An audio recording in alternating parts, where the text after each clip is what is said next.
Hey, Thomas Allen with In-Fisherman. I'm with the Greek god of hooks. Just look at the beard. It has everything that you want in a hook daddy. So Eric Allee with Eagle Claw is we're gonna make a deep dive into drop shot hooks. Something that, man, until recently I didn't really think there was that much to talk about, but there is a lot of different riggings, especially as fishing advances, as more baits become available, more profiles. You got to have the right hook. And drop shot is one of those finite presentations that you cannot skimp on any detail. If you're shortcutting on anything, you're not catching as many fish. So what do we got here? Well, when it comes to drop shotting, it's one of those things. We've expanded it. It used to be the, like this hook right here, TK150s, nose hooking, and that was drop shotting. Oh, buddy, that has changed. That has changed, and anglers have adapted from north to south with the baits that they're going to drop shot with. And when you open up the plethora of baits, you've got to facilitate the best hookup ratio possible. You have to be your best, so you have to use different hooks for it. So, I mean, let's start with the staple, the top dead center of drop shot fishing. In the trocar world, that's a TK150. This bait right here, or this hook right here, and it's it's an octopus style hook that anybody that's drop shotted, you're going to be familiar with. Okay, it's that bad boy right there, and it's used for nose hooking baits. And if you want to get into the science and the deep dive of the presentation on nose hooking, you know what? Let's use this one right here. Super simple. The attack position of the hook point is important, and I don't want to get lost in the weeds with knots and stuff. But to be cooking with peanut oil, you're going to have the hook point facing up, and you can see where the hook is when the bite is on and they're just absolutely choking the bait. This nose hook option is fire. It's great. And just to note, like, yeah, you do sometimes rig a 6-7 inch worm on a drop shot, and that seems like, well, they got to get all the way up to the nose point, but studies have shown that in a drop shot scenario, a lot of those predator fish are eating this at the head first. Yeah, and you get a ton of action. There's no splintering of the bait. When you have it rigged like this, when you're nose hooking a bait, you're not splintering it. And there's a reason why we make a one-on. You know what I mean? There's a reason why we make the bigger drop shot hooks. But this is your traditional drop shot setup. This is kind of top dead center. It's what most of us know when you think of drop shot, right? But, and a big but, it's not the only thing to drop shot. And so when we get into some of these other options, like a Bubba shot or something like that, that's when you're going to start looking at other hooks. Another thing to consider is we used to drop shot clear deep water. That was it. We're not necessarily, we're targeting structure. We're not targeting cover. That's completely changed. Oh, big time. So, we're in Minnesota. Let's do the Minnesota thing. Let's grab a tube. When you think drop shot fishing, most people don't consider an EWG. But for smallmouth, you think drop shot and you think tube. Those are two super powerful smallmouth presentations. But to bring them together, you might have something pretty fun. Yeah. So it's the same thing that we've talked about in some of the previous videos. The gap is important here. So when you drop shot a tube, and let's say you're putting it right next to stick ups or on the outside of vegetation, something like that, maybe even a little bit inside vegetation. When you're fishing a tube, you have to have the gap. You have to have the gap. So let's rig this one real quick. Get it right like so. If you don't have the gap, I just did a total 360 on that hook point. There we go. So if you don't have the gap, what's going to happen is when this bait collapses, you're not going to have a good bite area. Okay, but when you have that bigger gap, that bite area is absolutely optimal. So you can get that tube elevated off the bottom of the lake, whatever it might be, where the strike zone's at. You can keep it there, you can manipulate it, but this is going to be the right hook choice for this bait in that situation. And that in a drop shot, like I see that, and the number of smallmouth I've caught on this very tube is astronomical. They love a tube, but there are times when the bite stops or the bite slows, and if you just simply raise that thing up to a little bit different perspective, maybe the light conditions have changed and the bait fish a little higher in the water column, that's going to be the difference in filling a limit or not. But a tube that's a great smallmouth presentation combined with a drop shot that's a great smallmouth presentation is a good idea. But here's a secret: largemouth will eat that too. Oh yeah, and it's just what you talked about. controlling the controllables. It change the variable just a little bit, lift that tube up. Sometimes it's the ticket, and it can save a day. But an EWG for a tube, that's the way to go. Yep, 1,000%. Now let's talk about another scenario. I love that I get to make up fishing scenarios here, because we've all been in them. Let's say that you are fishing open water. You're fishing the end of a point or something like that. Suspended fish, maybe. Suspended fish, and the thing is they're nipping at it. They're not fully committed, so you need to have the hook back a little bit more. We can take this is the most underrated hook on the planet, and I don't want to get lost in the weeds with it. If you don't know the TK180, the Trocar TK180, make it a part of your life. For a drop shot. For a drop shot, it's an amazing straight shank hook. It's got a great keeper on it, but I'm going to show you what I would do with this bait right here. Oh, okay. So keep the hooks out of your fingers. That's the tough part about working with these. I'm going to thread it. So what we're going to do here is we're going to try to get it as centered as we can. We're going to thread this bad boy. You know what? Let me get a little bit more of a bite here. You're on the spot. You got to do it right the first time. Yeah, you know what? And I'm trying not to bleed. That's one thing about these Trocars, is they are super sharp. There we go. That's a little bit better. So then we're going to take it over the double barb keeper, and that right there is going to give you... Let's hold the bare hook up next to that, because this is what I'm impressed by these.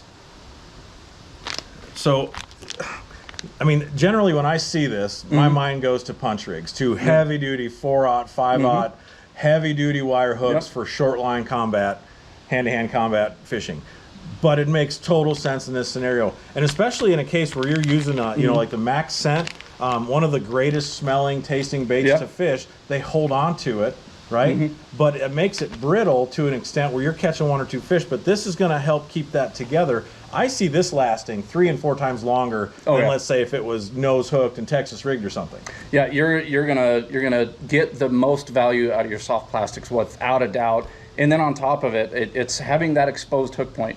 Your hookup ratio in certain situations, like we're talking about, this is all situational, is going to be optimal, and you can go bigger and you can extend that point back a little bit, but it's a great option and a phenomenal hook. I can't say that enough. Well, you definitely think drop shot as being a finesse tactic, which it is, and in recent years, I'd say in the last 5 years, on the top touring pro levels of bass fishing, you're starting to see a power application. And this is getting a little bit closer to that, a bigger hook or whatever, but it doesn't stop with ultra small baits and ultra small hooks.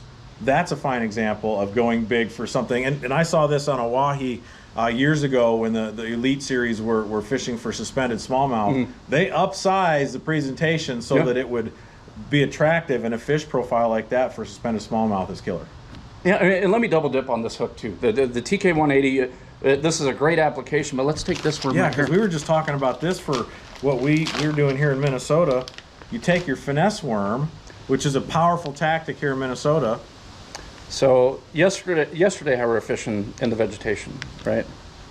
What you can do is you take this TK180, and you look at the gap. We talked about the gap in some of the other videos. It's double the soft plastic size, so it's got plenty of gap.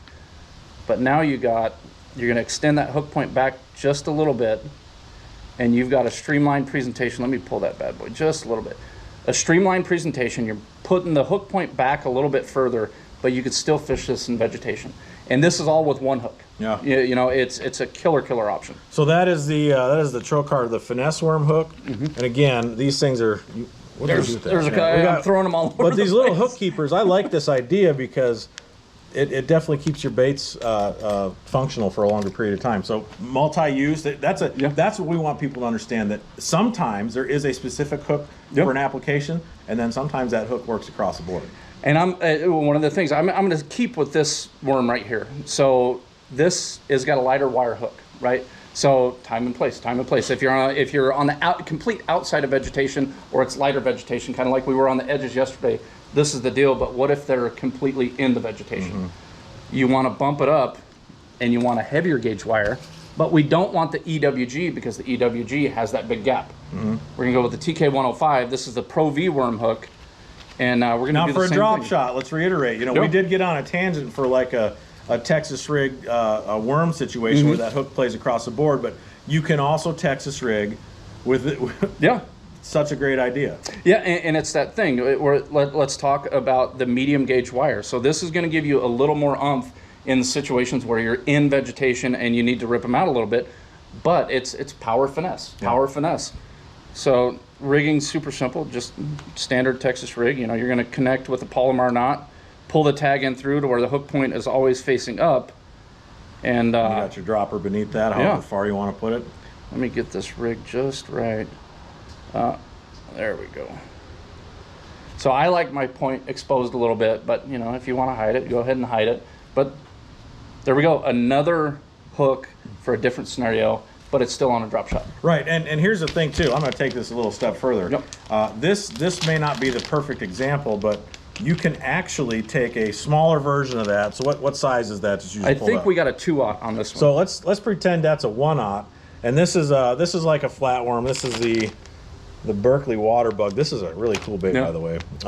So that's smaller, but if you got smallmouth that are nipping, right? In fact, let's just pretend that this is going to work. It might work. I think it's going to work. Yeah. I think that this is something a guy ought to consider when dealing with skeptical fish. You're going to basically Texas rig this, just like Eric did. Now, that's going into the small part of the bait. So we're going to break that tip through, Tex-pose it, just kind of, you know, skin hook the top. Look at that. So that hook goes way back in that bait then, and some of those fish that are tail hooking it or tail biting it are going to end up getting hooked. So make the adjustment. Yeah. I mean, that's the thing. When you think of drop shot fishing and you think of hooks, don't just think of what is called a drop shot hook. Think about all the different options and all the different things that you can do. And one of the things I want to point out is we're taking the same soft plastic, talking about different applications. So we have this particular soft plastic right here. You just rigged it with the 105. Yep. The traditional way, which still works mondo, I use it all the time, is just your standard right through the head of the bait.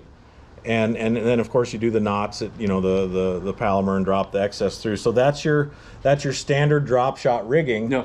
You may catch them that way if you're getting bites and tails bitten off, or you're not getting hooks in them. Upgrade to that. Yeah. And to go even further, one more time, let's take this same bait, and let's say you really need a lot of action out of this bait. Nose hooking, you're going to get a lot of action, but let's say you need a little bit more. You want to get really aggressive. You want to show them something that they haven't seen before. There's two different applications that I especially like this hook for. This is cool. This is something I'm excited for you people to learn about. Watch this. So the Access Keeper, as you can see right here, and this is a little bit smaller hook than, no, actually this sizing is just about right for that.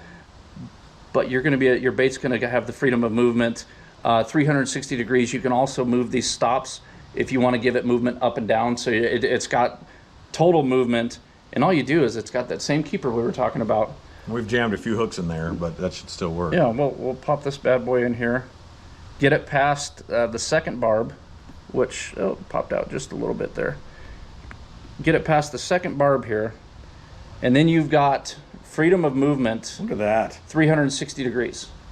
And it's just one more thing. You're going to get a little extra action out of it, and it's just another option. That's drop shotting. What do you call that? So that's under the laser sharp? Yeah, so it's available in laser sharp and trocar, and it's the Access Keeper drop shot hook. I think it's an L25 and a TK25 is the part number. And these were new, I want to say 2 years ago. And one of the real reasons we like to use them, will you hand me those bad boys right there? Is they work great. Paddle tail's not typically associated with drop shot fishing. But it can be. In this part of the world they do it, and it works great. It absolutely works great. And let's pop this bad boy in here.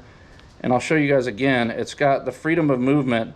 And I'm all hopped up on Mountain Dew, so my hands are a little bit shaky. Well, and this is exciting. Let me see. Just a second. So actually, Thomas, if you'll grab that one for me and pop that in. I'm a little sweaty from grabbing all these baits. Well, and they're power bait and max scent, so they're greasy, which is cool. So there you go. And you think about where a paddle tail's action is. The hook stays almost stationary, but look at how it moves so freely. Again, we've talked about this. You can get crazy on rigging, but there's a reason to do that. And a great example is Minnesota, Mille Lacs smallmouth. They're a sought-after fish. And there's smallmouth lakes just down the road that are the same way. Those fish have seen a lot of lures at this point in the year.